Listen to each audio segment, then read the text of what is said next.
Mandi besar ada dua model ya. Pertama, mandi yujzi atau minimal sah. Minimal sah. Kemudian mandi yang sunnah. Mandi yang maksimal yaitu sunnah. Adapun mandi minimal sah, penting apa? Niat mandi.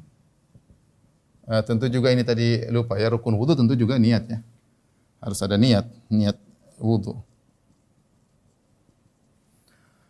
Niat mandi bukan sekedar mandi, karena niat ini mandi ini penting. Barang siapa yang mandi kemudian dia tidak niat mandi, maka mandinya tidak sah. Saya sering sampaikan contoh seorang lelaki berhubungan dengan istrinya di hari Jumat di pagi hari. Setelah subuh kemudian dia berhubungan dalam kondisi junub. Kemudian jam-jam 10 dia pengen ke masjid, dia mandi, tapi dia ternyata lupa kalau dia junub sehingga dia tidak niat mandi junub, mau mandi biasa aja. Ketika dia sholat Jumat dia baru ingat, oh ternyata saya tadi mandinya bukan niat mandi junub, maka mandinya tidak sah. Mandi itu tidak mengangkat hadas karena mandi butuh niat. Kalau sudah mandinya tidak sah berarti toharohnya tidak sah. Kalau toharohnya tidak sah maka sholatnya tidak sah, harus diulang. Jadi niat mandi ya. Kemudian yang penting seluruh tubuh basah. Seluruh tubuh basah. Seluruh tubuh basah. Maksudnya, jika seorang bismillah kemudian jebur ke dalam air, keluar maka sah mandinya. Maka sah mandinya ya. Ya, maka sah mandinya ya. Ini apa namanya? Mandi yang sah, minimal seperti itu ya. Ya, minimal seperti itu. Tanpa harus ada urutan. Tangan dulu, kaki dulu, terserah, mau dari bawah, dari atas, terserah. Pokoknya badan semua jebur kena air, bismillah, maka sudah sah. Mandi yang maksimal selesai dikerjakan, maka banyak seperti di antara sunnah-sunnah yang dikerjakan adalah ucapkan bismillah. Ini yang terbaik kita. Kemudian apa namanya? Setelah itu berwudu. Ya, berwudu. Kemudian setelah itu menggosok-gosokkan kepala, menggosok-gosokkan jari, gosok-gosokkan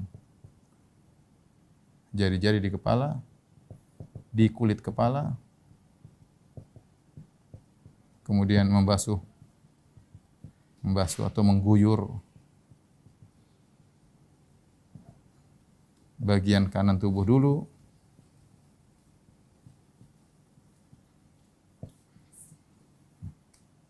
Ya, jadi ini kalau kemudian jangan lupa ada juga apa?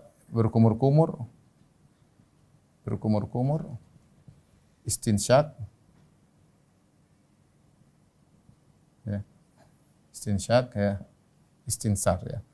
Nah ini jangan lupa, usahakan juga karena Imam Syafi'i meskipun memandang bahwasanya berkumur-kumur istinsyak adalah sunnah, tapi dia mengatakan kalau orang mandi jangan lupa berkumur-kumur istinsyak.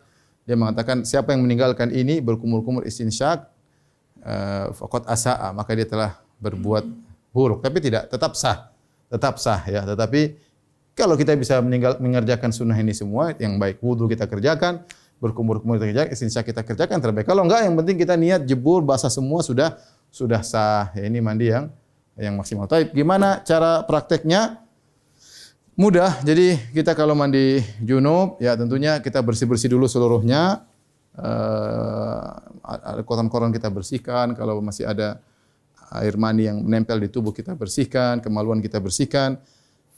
Setelah itu kemudian kita berwudu. Berwudu seperti mau sholat. Seperti wudu yang tadi kita jelaskan, berkumur-kumur, istinsyak. Kemudian ada dua pendapat. Apakah kaki dibersihkan atau tidak langsung atau nanti setelah mandi.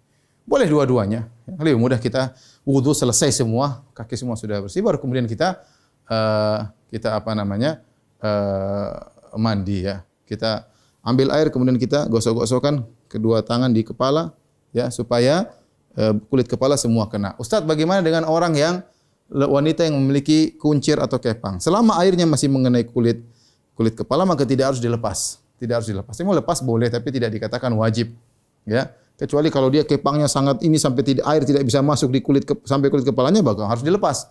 Tapi selama air masih bisa masuk di kulit kepala, tidak harus melepas konde. Tidak harus melepas konde.